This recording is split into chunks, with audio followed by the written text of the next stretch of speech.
Hello everyone, welcome to the channel Roshni publication. और आज हम इस वीडियो में स्टार्ट करने जा रहे हैं हमारा बायोलॉजी लाइफ प्रोसेसेस, जो फर्स्ट चैप्टर है आपके साइंस के बायोलॉजी के सेक्शन का। तो लाइफ प्रोसेस जो हमारा चैप्टर है उसमें से हम कर रहे हैं डील जितने भी पॉसिबल क्वेश्चन आंसर्स हो सकते हैं वो सारे। तो ये पार्ट 2 है हमारा। तो पार्ट 1 हमने ऑलरेडी पोस्ट कर दिया जिसमें हमने 5 क्वेश्चंस डील किए हैं जो लॉन्ग आंसर टाइप क्वेश्चंस हैं वो, ठीक है।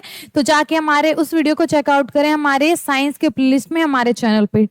तो अब हम आ जाते हैं हमारा जो पार्ट 2 में हम देख रहे हैं क्वेश्चन आंसर्स। तो हम स्टार्ट कर लेते हैं। फर्स्ट जो हमारा क्वेश्चन होने जा रहा है उससे, तो श्वसन के लिए ऑक्सीजन प्राप्त करने की दिशा में एक जलीय जीव की अपेक्षा स्थलीय जीव किस प्रकार से लाभप्रद है। इसमें क्या बोला जा रहा है कि श्वसन की जो क्रिया होती है, तो पहले पार्ट में हमने जो वीडियो डाला उसमें ज्यादातर क्वेश्चन ऑलमोस्ट 5 क्वेश्चन पोषण से थे, ठीक है। अब हम आ गए श्वसन के टॉपिक पे। तो जय प्रक्रम का भी हमने जो डिटेल्ड वीडियोस पोस्ट किया है जो चैप्टर को, और उसमें जितने भी टॉपिक्स हैं जो हमने उसे पढ़ाया है, हमने 4 टॉपिक वाइज उसे पोस्ट किया 4 वीडियोस में, ठीक है। तो सबसे पहला हमारा था पोषण का पोर्शन जो हमने कंप्लीट किया था। तो वैसे ही हमने क्वेश्चन आंसर में भी सबसे पहले पोषण के जो सेक्शन है उसको करा है कंप्लीट। अब हम आ गए श्वसन से रिलेटेड क्वेश्चंस इसमें होंगे इस वीडियो में, तो हम उसे कर लेते हैं कंप्लीट। तो जितने भी पॉसिबल क्वेश्चंस हो सकते हैं लाइफ प्रोसेसेस जैव प्रक्रम के चैप्टर से, वो हम सारा कर रहे हैं कंप्लीट। तो let's get started with the first question श्वसन के सेक्शन से, ठीक है।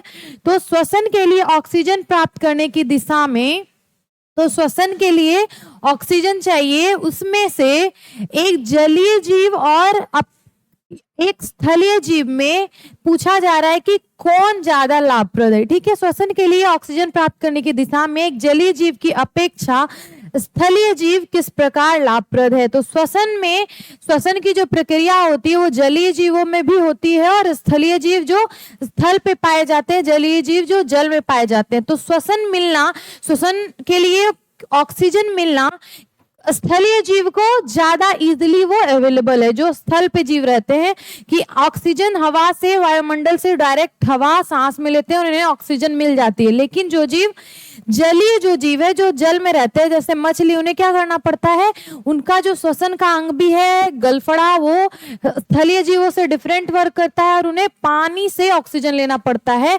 तो ये बोला जा रहा है कि स्थलीय जीव हैं आप, तो जो आप ऑक्सीजन ग्रहण करते हैं तो वो कितनी इजीली है और कैसे आपके लिए लाभप्रद है कि आप स्थलीय जीव हैं। तो श्वसन की प्रक्रिया करना, ठीक है। तो स्थलीय जीव, हम आंसर देख लेते हैं। स्थलीय जीवों की तुलना में जलीय जीवों के लिए ऑक्सीजन प्राप्त करना अधिक कठिन होता है। इसमें क्या क्वेश्चन में था कि एक जलीय जीव की अपेक्षा स्थलीय जीव किस प्रकार लाभप्रद है, ठीक है। ऑक्सीजन कैसे स्थलीय जीव को इजीली अवेलेबल है, आसानी से मिल जाता है। तो कठिन किसको है, कठिन है जलीय जीवों को ऑक्सीजन प्राप्त करना। तो स्थलीय जीवों की तुलना में जलीय जीवों के लिए ऑक्सीजन प्राप्त करना अधिक कठिन होता है। जलीय जीवों को क्या है, अधिक कठिनाई होती है ऑक्सीजन प्राप्त करने में। इसका कारण क्या है, तो जल में घुली हुई ऑक्सीजन की मात्रा बहुत कम होती है।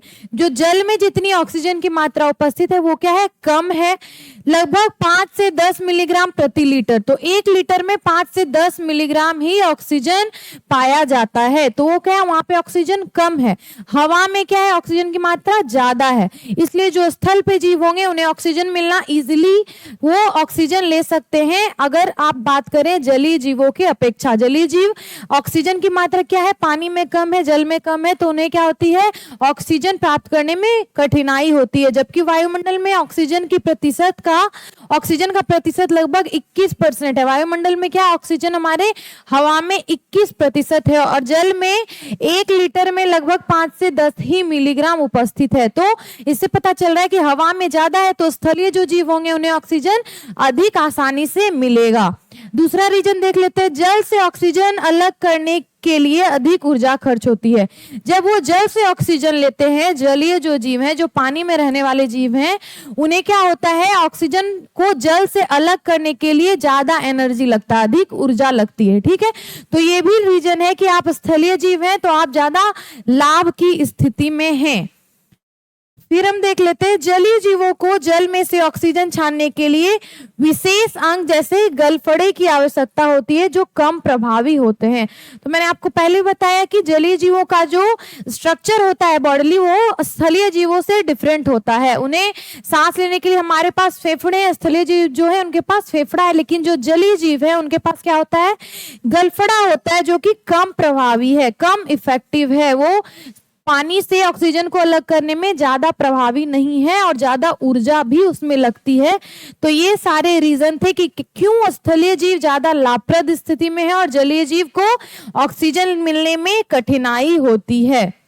फिर क्या है, स्थलीय जीव अधिक लाभप्रद है क्योंकि ऑक्सीजन में वायु में ऑक्सीजन प्रचुर मात्रा में उपलब्ध है। वायवीय माध्यम में गैसों का आदान प्रदान तेजी से होता है क्योंकि ऑक्सीजन भी ज्यादा है और वायुमंडल में हवा भी बहुत ही अधिक मात्रा में है। तो जब स्थलीय जीव जैसे हम या फिर कोई जानवर सांस लेता है तो उससे क्या है, हवा की उपलब्धता के कारण श्वसन की क्रिया क्या ही होती है, आदान प्रदान की क्रिया, गैसों के आदान प्रदान की क्रिया बहुत तेजी से हो पाती है।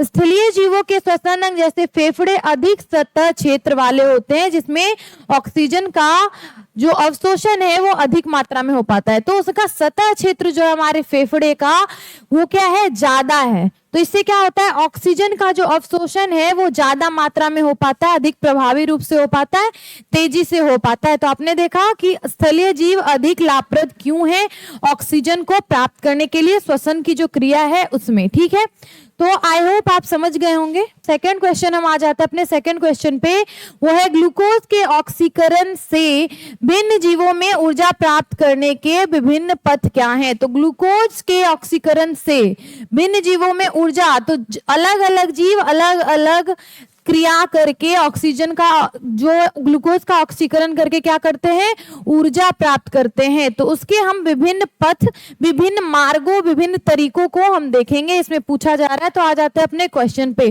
तो ग्लूकोज के ऑक्सीकरण से हमें क्या मिलती है, ऊर्जा मिलती है। और ग्लूकोज का ऑक्सीकरण विभिन्न जीवों में विभिन्न तरीके से होता है। तो सबसे पहले वो तरीके हम देख लेंगे। तो ग्लूकोज के ऑक्सीकरण से ऊर्जा प्राप्त करने के 3 प्रमुख पथ होते हैं जो जीव के प्रकार और ऑक्सीजन की उपलब्धता पर निर्भर करते हैं। तो 3 तरीके हैं और वो किस पर निर्भर करते हैं, जो जीव के प्रकार है, जीव कैसा है, ठीक है, और ऑक्सीजन कितनी मात्रा में हवा में हमारे वायुमंडल में उपस्थित है उस पर निर्भर करता है ये तीनों प्रकार या तीनों पथ। ठीक है, तो सबसे पहले हमारा वायवीय श्वसन, जिन जीवों में वायवीय श्वसन होता है तो एरोबिक रेस्पिरेशन या वायवीय श्वसन कब होगा, जब वायु में ऑक्सीजन की मात्रा ज्यादा होगी, तब होता है वायवीय श्वसन।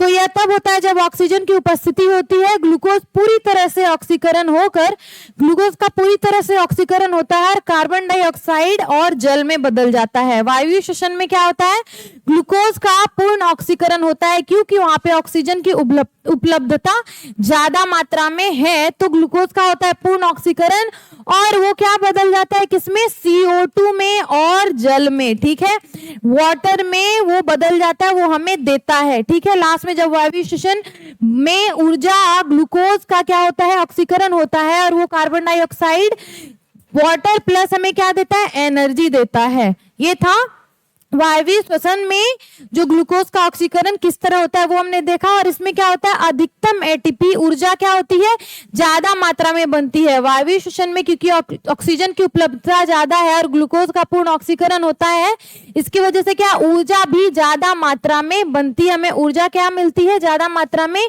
36 एटीपी ऊर्जा मिलती है। ऊर्जा का क्या है, ये इकाई है, ऊर्जा का मात्रक है एटीपी, एडेनोसिन ट्राइफॉस्फेट। तो 36 एटीपी ऊर्जा हमें मिलती है वायवीय श्वसन के द्वारा। ठीक है, और उदाहरण क्या है, वायवीय श्वसन किन किन जीवों में होगा, तो मनुष्यों में होता है और अन्य स्थलीय जीवों पे होता है जो जीव स्थल में निवास करते हैं, क्योंकि स्थलीय जीव को ही ज्यादा मात्रा में ऑक्सीजन अवेलेबल है। जो जलीय जीव हैं वो वायवीय श्वसन नहीं कर सकते हैं क्योंकि वहां पे ऑक्सीजन कम मात्रा में है। तो मनुष्य भी स्थलीय जीव है और अदर स्थलीय जीव जैसे अन्य जीव जंतु और जानवर। ठीक है, तो समीकरण इसका वायवीय श्वसन का हम देख लेते हैं। केमिकल रिएक्शन होता कैसे है, C6H12O6 ये हो गया हमारा ग्लूकोज और उसमें क्या हुआ, ऑक्सीजन हमें मिला हवा से, तो प्लस 6O2, फिर उससे हमें क्या मिलता है, तो मिलता है 6CO2 जो है, कार्बन डाइऑक्साइड के मिलते हैं हमें 6 अणु और फिर जल हमें मिलता है 6 H2O। तो 6 NO हमें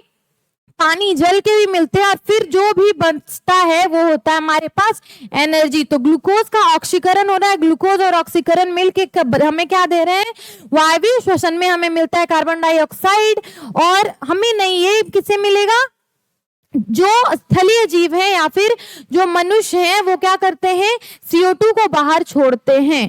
तो हम ये CO2 को हमने बाहर छोड़ा, फिर H2O हमारे शरीर में बना और फिर ऊर्जा का हम करते हैं यूज किस चीज में, तो जो भी हमारे जैव प्रक्रम के प्रोसेसेस हैं उसे हम चलाने में सुचारू रूप से करते हैं ऊर्जा का उपयोग। तो ये हमारा वायवीय श्वसन एरोबिक रेस्पिरेशन जो होता है किसमें, जलीय जीवों में ना होके जो स्थलीय जीव है या फिर मनुष्य है उसमें होता है एरोबिक रेस्पिरेशन। ये था हमारा समीकरण, ये आप समझ गए। ये ग्लूकोज के ऑक्सीकरण की प्रथम विधि और क्या थी, एक विधि थी वायवीय श्वसन। अब दूसरा श्वसन का हम तरीका देख लेते हैं। ग्लूकोज के ऑक्सीकरण को आप श्वसन भी बोल सकते हैं, श्वसन में ही दूसरा तरीका होता है अवायवीय श्वसन, ठीक है। एनारोबिक रेस्पिरेशन जिसमें क्या होती है, वायु में ऑक्सीजन की मात्रा, ऑक्सीजन की उपलब्धता कम होती है। तो यह तब होता है जब ऑक्सीजन अनुपस्थित होता है और ग्लूकोज का पूरी तरह से ऑक्सीकरण नहीं होता है। ग्लूकोज का ऑक्सीकरण तभी होगा जब ऑक्सीजन होगा। तो यहाँ पे क्या है, ऑक्सीजन ही कम है। अवायवीय श्वसन जब हो रहा है तो ऑक्सीजन ही वहां क्या है, कम मात्रा में अवेलेबल है और इसकी वजह से ग्लूकोज का पूरी तरह से ऑक्सीजनेशन नहीं हो पाता है, ऑक्सीकरण नहीं हो पाता है और क्या, ऊर्जा भी कम बनती है। हमने देखा वायवीय श्वसन में ऊर्जा ज्यादा बन रही थी, 36 ATP ऊर्जा बन रही थी, लेकिन इसमें बस 2 ATP ऊर्जा ही बनेगी, कम ऊर्जा बनेगी क्योंकि ग्लूकोज का पूर्ण ऑक्सीकरण नहीं हो पा रहा है। जितनी ग्लूकोज बन रही है हमारे शरीर में पोषण की विधि के द्वारा, उसके बाद ऑक्सीकरण, क्योंकि वहां ऑक्सीजन है नहीं तो ऊर्जा का निर्माण भी कम हो रहा है। तो उदाहरण हम देख लेते हैं, वायवीय श्वसन किसमें हो रहा था, मनुष्यों में या फिर स्थलीय जीवों में। लेकिन जो अवायवीय श्वसन है वो होता है यीस्ट में या फिर कुछ बैक्टीरियाज हैं उनमें, ठीक है, यीस्ट में होता है और कुछ बैक्टीरियाज में। और इसका समीकरण क्या है, C6H12O6। ऑक्सीजन है नहीं या फिर बहुत कम मात्रा में है, तो इससे हमें मिलता है अल्कोहल, CO2 और एनर्जी, ठीक है। अल्कोहल, CO2 और एनर्जी यहाँ पे बनता है। क्योंकि यहाँ ऑक्सीजन नहीं है तो हमें क्या हो रहा है, ऊर्जा नहीं उतनी बन पा रही है, ज्यादा मात्रा में 2 ATP ऊर्जा ही यहाँ पे बनती है और अल्कोहल का निर्माण होता है। अवायवीय श्वसन में क्या होता है, अल्कोहल का निर्माण होता है। ये चीजें आप माइंड में रखें। तो ये था दूसरा पाथ जो था अवायवीय श्वसन, ग्लूकोज के ऑक्सीकरण का या फिर श्वसन के आप प्रकार भी इसको बोल सकते हैं।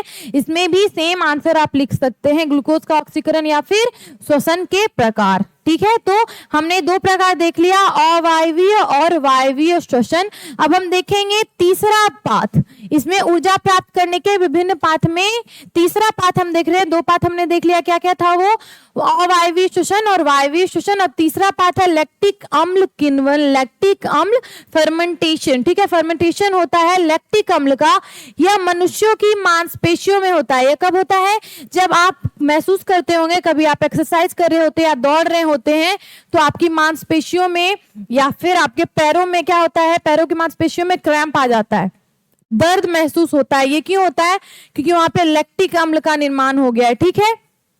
ग्लूकोज का क्या हुआ, ग्लूकोज लैक्टिक अम्ल में बदल गया है। तो अब कैसे बदलता है, यह तब होता है जब ऑक्सीजन की कमी हो जाती है, कि हमारे किसी शरीर के भाग में ऑक्सीजन की हो जाती है कमी, और क्या होता है, उसकी वजह से ग्लूकोज से लैक्टिक अम्ल बनता है और थोड़ी ऊर्जा निकलती है।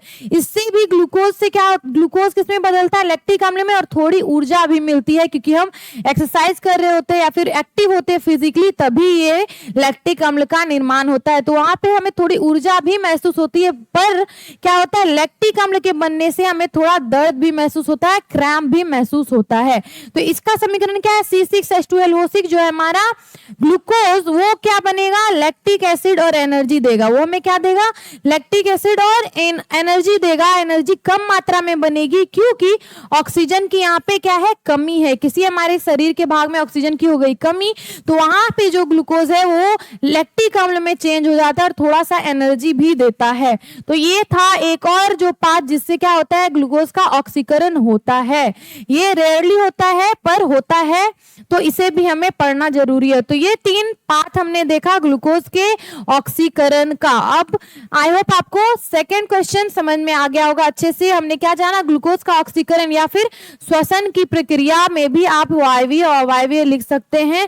और अगर ग्लूकोज का ऑक्सीकरण है तो उसमें आपको एक और ऐड करना पड़ेगा, लैक्टिक अम्ल का किण्वन या फर्मेंटेशन जो होता है हमारे मनुष्यों के शरीर में। ठीक है, तो अब हम आ गए अपने थर्ड क्वेश्चन पे, मनुष्यों में ऑक्सीजन तथा कार्बन डाइऑक्साइड का परिवहन कैसे होता है। तो मनुष्यों में ये आ गया परिवहन वाले टॉपिक से क्वेश्चन, जिसमें है मनुष्यों में ऑक्सीजन O2 और CO2 का क्या देखना है हमें, परिवहन कैसे होगा हमारे बॉडी में। अब हम देख लेते हैं इसका आंसर।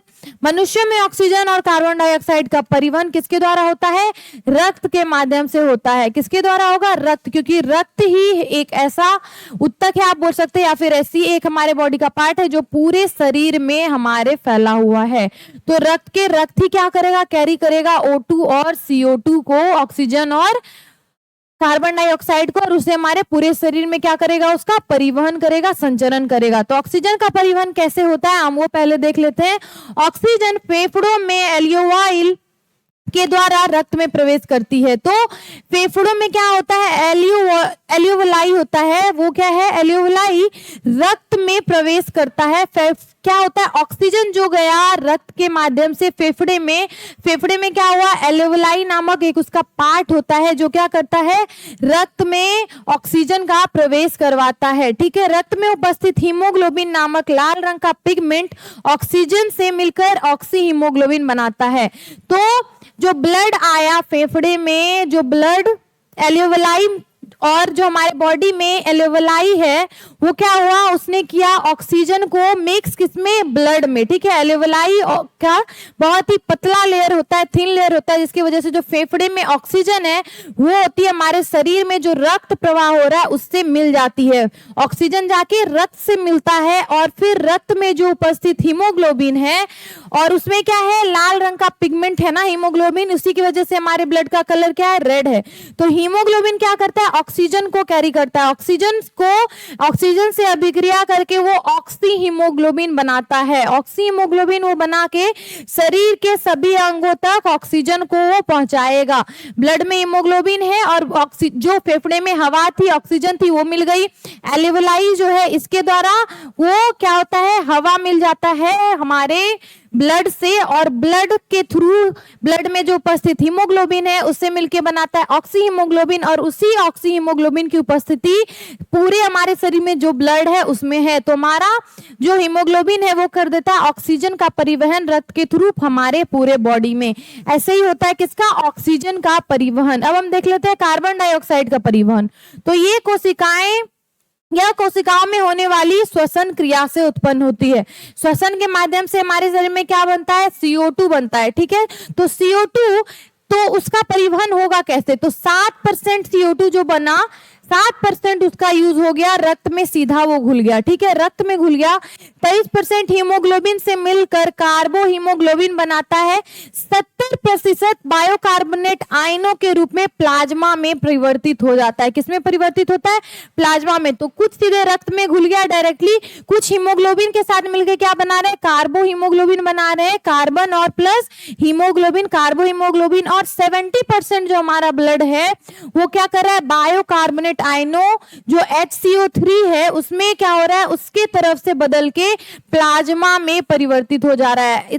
इससे बायोकार्बोनेट आयनों से रिएक्शन करके वो क्या हो जा रहा है, HCO3 बना के वो प्लाज्मा में परिवर्तित हो जा रहा है, या फिर फेफड़ों तक पहुंचकर सांस के द्वारा क्या होता है, बाहर निकल जाता है। ये क्या होगा, फेफड़े में पहुंचेगा और फिर फेफड़े से फिर श्वसन की प्रक्रिया के द्वारा बाहर आ जाता है CO2। ऐसे ही क्या होता है, उसका परिवहन होता है हमारे शरीर में। ऑक्सीजन का तो हम यूज करते हैं हमारे पूरे बॉडी में, लेकिन CO2 को हम श्वसन की क्रिया के द्वारा बाहर निकाल देते हैं। ये था कार्बन डाइऑक्साइड का परिवहन हमने क्या देखा, ऑक्सीजन का परिवहन और कार्बन डाइऑक्साइड का परिवहन। तो थर्ड क्वेश्चन हो गया हमारा कंप्लीट। आई होप आपको थर्ड भी क्वेश्चन समझ में आ गया होगा। अब हम आ जाते हैं अपने फोर्थ क्वेश्चन पे। अगर आपको कोई भी क्वेरी है प्लीज कमेंट सेक्शन में अपनी क्वेरी को डालें, I will get back to you. और अब हम आ जाते हैं अपने फोर्थ क्वेश्चन पे। गैसों के विनिमय के लिए मानव फुफ्फुस में उपस्थित अधिकतम क्षेत्रफल को कैसे अभिकल्पित किया गया है? तो गैसों का विनिमय मानव फुफ्फुस, फेफड़े में, मानव फेफड़ा, फुफ्फुस किसको बोलते हैं? फेफड़े को। तो फेफड़े में अधिकतम क्षेत्रफल को कैसे अभिकल्पित किया गया? तो गैसों का विनिमय क्या होता है? फेफड़े में हम सांस लेते हैं और वहीं पे क्या होता है, हवा स्टोर होती है। तो उसमें कैसे उससे डिजाइन किया गया? अभिकल्पित मतलब एक तरह डिजाइन किया गया, बनाया गया है, और उसमें कैसे अधिकतम क्षेत्रफल दिया गया है ताकि क्या हो सके, हवा वहां स्टोर हो सके, ऑक्सीजन स्टोर हो सके और उसे ब्लड में मिलने का समय मिल सके, और ताकि ऑक्सीजन का परिवहन हमारे पूरे बॉडी में हो सके। तो यही इसमें पूछा जा रहा है, डिजाइन उसको कैसे किया गया ताकि उसमें क्षेत्रफल बढ़े उसका। तो आंसर पे हम आ जाते हैं, मनुष्य के फेफड़े में गैसों का अधिकतम आदान प्रदान हो सके, इसके लिए उन्हें विशेष रूप से इस प्रकार अभिकल्पित किया गया है। ठीक है, तो डिजाइन उसका कैसे किया गया है ताकि क्या हो सके, अधिकतम आदान प्रदान हो सके ऑक्सीजन का और गैसों का। तो उसमें क्या है, असंख्य एल्वियोलाई है। क्या है? एल्वियोलाई है। फेफड़े में क्या पाया जाता है? एल्वियोलाई। हमने क्या देखा अभी प्रीवियस क्वेश्चन में भी कि एल्वियोलाई क्या करता है, जो उसकी बहुत ही पतली लेयर होती है, तो वो क्या करता है, जो फेफड़े में ऑक्सीजन है उसे क्या करता है, रक्त में मिलाने का काम करता है, डायरेक्टली रक्त में मिलाने का काम करता है। तो जितनी ज्यादा एल्वियोलाई होगी उतना ज्यादा ही ये क्रिया क्या होगी, तेजी से होगी, फास्ट होगी और सुचारू रूप से होगी। तो ये छोटी छोटी पुटिकाएं होती है जो फेफड़ों का अंतिम भाग होती है। क्या है? छोटी छोटी पुटिकाएं है एल्वियोलाई, छोटी छोटी पुटिकाएं जो फेफड़ों के अंतिम भाग में होती है, और ये 30 करोड़ पाई जाती है। 300 मिलियन, 30 करोड़ इसकी संख्या है। हमारे फेफड़े में 30 करोड़ एल्वियोलाई पाया जाता है, और इसकी वजह से क्या है, जो क्षेत्रफल है, सतही क्षेत्रफल है हमारे फेफड़े का, वो बहुत बढ़ जाता है। ठीक है, और जो हो सकता है, गैसों का अधिकतम आदान प्रदान विनिमय हो सकता है एल्वियोलाई की वजह से। वो इतनी जब एल्वियोलाई है तो वो सुचारू रूप से हो पाता है।